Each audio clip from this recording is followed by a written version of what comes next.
मुस्लिमों के लिए हुई थी एएमयू की स्थापना, इसे नजरअंदाज नहीं कर सकते। सुप्रीम कोर्ट में सुनवाई के बीच क्यों बोले सीजेआई।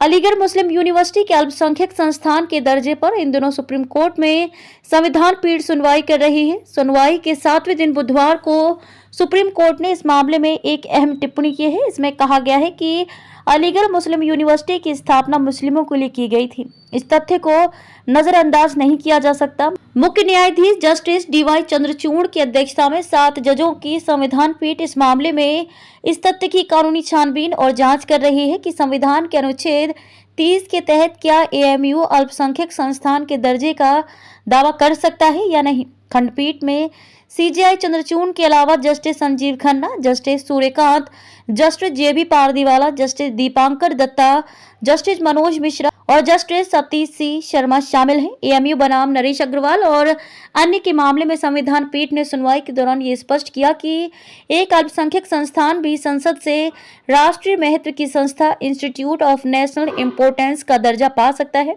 बुधवार को सुनवाई के दौरान वरिष्ठ अधिवक्ता नीरज किशन कौल, जो प्रतिवादियों की ओर से उपस्थित हुए थे, उन्होंने कहा कि ये तर्क देना पूरी तरह से गलत है कि मुसलमानों के अल्पसंख्यक अधिकार खतरे में हैं। बार एंड बेंच की रिपोर्ट के मुताबिक नीरज किशन कौल ने कहा कि आरक्षण या अल्पसंख्यकों का कौन सा अधिकार छीना जा रहा है।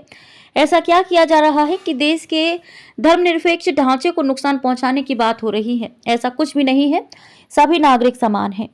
इसके जवाब में सीजेआई चंद्रचूड़ ने कहा कि हमें यह भी समझना होगा कि एक अल्पसंख्यक संस्था भी राष्ट्र महत्व की संस्था हो सकती है और संसद एक अल्पसंख्यक संस्था को भी राष्ट्र महत्व की संस्था के रूप में नामित कर सकती है।